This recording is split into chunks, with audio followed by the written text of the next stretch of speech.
આંગણવાડી બહેનોના માનદ વેતન વધારાને લઈને વધુ એક મહત્વની અપડેટ સામે આવી છે.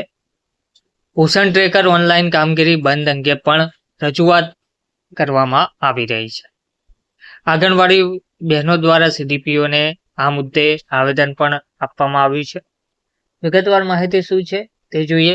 નમસ્કાર મિત્રો, સ્વાગત છે તમારું અમારી યુટ્યુબ ચેનલ. મિત્રો, ગુજરાતભરમાં અને સૂત્રાપાડા તાલુકામાં આંગણવાડી બહેનો દ્વારા સીડીપીઓને આવેદનપત્ર આપવામાં આવ્યું છે.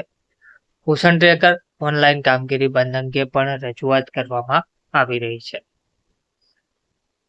8 એપ્રિલના રોજ ગીર સોમનાથ ખાતે જિલ્લાના સૂત્રાપાડા તાલુકાની આંગણવાડી કાર્યકર બહેનો દ્વારા મહત્વપૂર્ણ મુદ્દાને લઈને તાલુકા બાળ વિકાસ યોજના અધિકારી સીડીપીઓ સાહેબને આવેદનપત્ર આપી રજૂઆત કરવામાં આવી હતી. આ રજૂઆત ગીર સોમનાથ જિલ્લા આંગણવાડી કર્મચારી સંઘ દ્વારા કરવામાં આવી છે.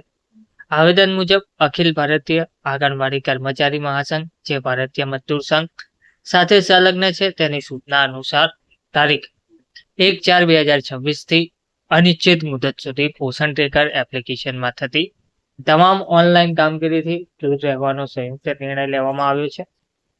આ નિર્ણયના ભાગરૂપે ગુજરાત રાજ્યની તમામ આંગણવાડી કાર્યકર બહેનો દ્વારા પોષણ ટ્રેકર હેઠળની ઓનલાઈન કામગીરી જેમ કે બાળકોનું વજન, ઊંચાઈ, FRS, ABT, CBF સહિતની તમામ એન્ટ્રીઓ પૂર્ણપણે બંધ રાખવામાં આવશે. આંગણવાડી બહેનો દ્વારા જણાવાયું છે કે તેમની આ લડત કેન્દ્ર સરકારની પોષણ ટ્રેકર સંબંધિત કામગીરી સામે છે અને મહાસંઘ તરફથી આગામી સૂચનાઓ મળ્યા સુધી ઓનલાઈન કામગીરી બંધ જ રહેશે. તેમ છતાં તેમણે સ્પષ્ટ કર્યું છે કે આંદોલન દરમિયાન કોઈ પણ લાભાર્થીને નુકસાન ના થાય તે માટે જરૂરી સેવા ઓફલાઈન રીતે ચાલુ રાખવામાં પણ આવશે. આંગણવાડી બહેનો દ્વારા જણાવાયું છે કે ભારતીય મજદૂર સંઘ હંમેશા રાષ્ટ્રહિતને સર્વોપરી માને છે અને આંદોલન દરમિયાન પણ તે જ ભાવનાથી કામગીરી કરવામાં આવશે. આવેદન સાથે અખિલ ભારતીય આંગણવાડી કર્મચારી મહાસંઘ દ્વારા લેવાયેલા નિર્ણયની નકલ તથા ગીર સોમનાથ કલેક્ટરશ્રીને આપવામાં આવેલી રજૂઆતની કોપી પણ જોડવામાં આવી છે. આ સમગ્ર મામલે આંગણવાડી બહેનોની માંગ અને રજૂઆત અંગે તંત્ર દ્વારા યોગ્ય વિચારણા કરવામાં આવે તેવી અપેક્ષા પણ વ્યક્ત કરવામાં આવી રહી છે. તો હવે જોવાનું એ રહેશે કે આંગણવાડી બહેનોને ક્યારે ન્યાય આપવામાં આવશે. હવે સરકાર શું નિર્ણય લેશે.